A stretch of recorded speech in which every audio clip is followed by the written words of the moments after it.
at the end of the day, your state of mind, your mindset, all those things that's not necessarily physical, those are things that is going to help keep you going. Your mind is your most powerful tool in getting you through tough times.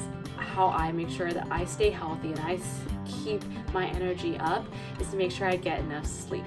And this is something that I think a lot of times we take for granted, especially during these times, the pandemic and uncertainty of the economy. A lot of us are having restless sleep or not high quality sleep.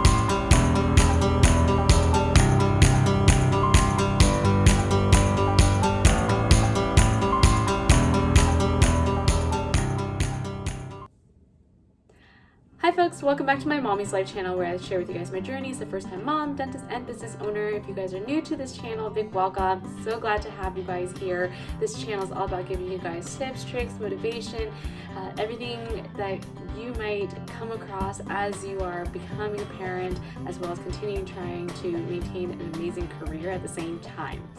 And it can be done. It is very tough at times, I'm not gonna lie, and I empathize with you guys if you are struggling.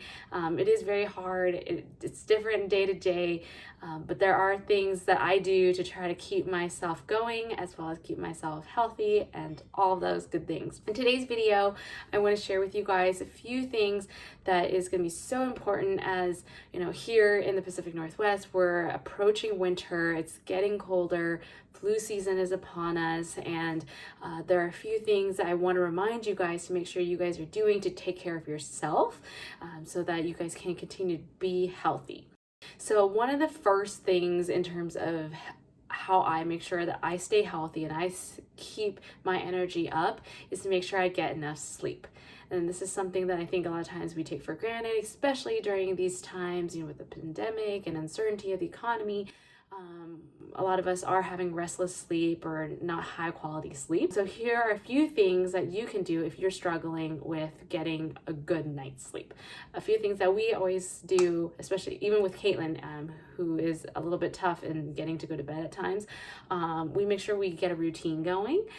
So this might be taking a shower, taking a nice warm relaxing bath before you go to bed.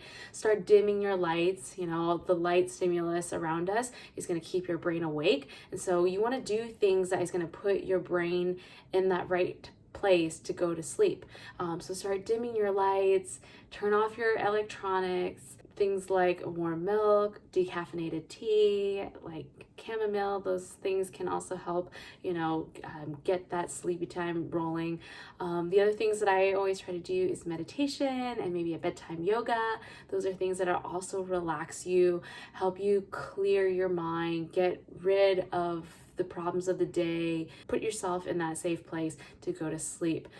This is one thing that has always been so crucial to me, even way back when I was in school and in college, and a lot of my friends are staying up all night studying. That was not something that I did.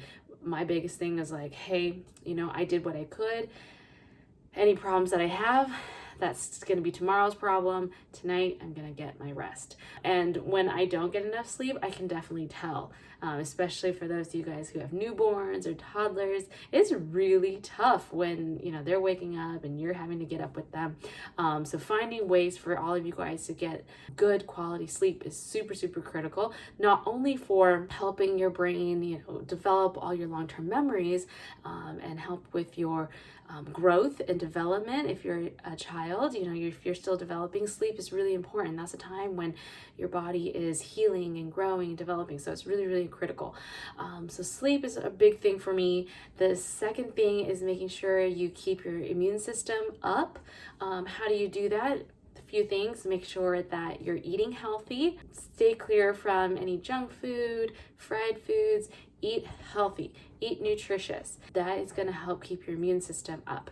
I frequently will also have my vitamin D and my vitamin C, both things that have been tied to building good immune systems. And the other thing is making sure you are working out. Even moderate to low consistent workouts is going to be really, really critical in helping you make sure you maintain your optimal immunity.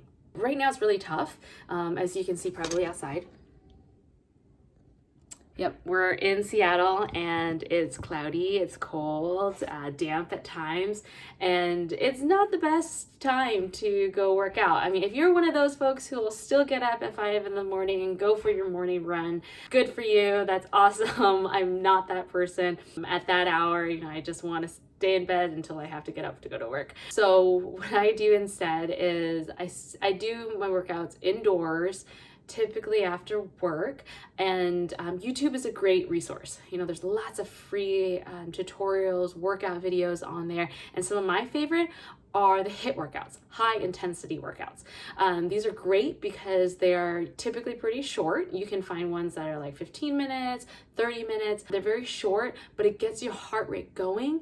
And best of all, because I'm the type of person that gets pretty bored, if I'm just out for a run, I can't do it for very long because my mind starts to wander. I start wanting to do something else, and I can't really stay with it for very long. But high intensity workouts, these HIIT workouts, and like I said, there's tons of YouTube videos on these. It's really fun because you're doing these really short circuits and repeated circuits, numerous exercises. So it's like 30-second exercises. You may be doing jumping jacks, down to plank, down to burpees. And so you do a bunch of these in quick, rapid repetition.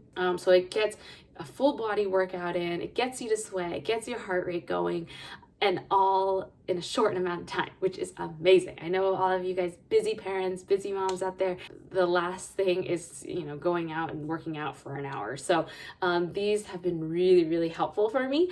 And Caitlin actually a lot of times will come do it with me. She finds it very fun to do plank and, doing the crunches and sit-ups. And so we kind of do it together at times. And this is a really, really good way, especially if you're like us right now, where it's just not very conducive to go outside for, walk or whatever. Those are great. So we got sleep, boosting your immunity, going back to the eating healthy. This is one thing that is very tough. I feel like, especially if you're a working parent, it's very tough to find things to cook that is, quick, easy, also nutritious at the same time. So I will include a few of my favorite recipes. Most of my favorite recipes, especially during this time of year where it's kind of cold, they're one pot wonders, which is even better. You can clean up your dishes in a few minutes after dinner.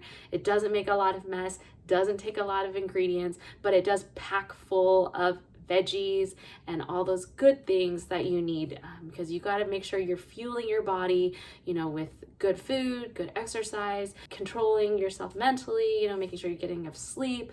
These are all things that are really, really critical, especially during times like this. If you're in Seattle, you know that it is dark, it is dreary through the winter. It's very hard to keep your spirits up during this time of year when the sun is not there. So make sure you do all these things to try to keep yourself motivated, keep yourself happy, get the endorphins rolling. And that's another good reason to exercise regularly. Not only is it good for your body, it helps you release endorphins to, help you feel good as well. So these are my tidbits for today in combating the tough times of winter.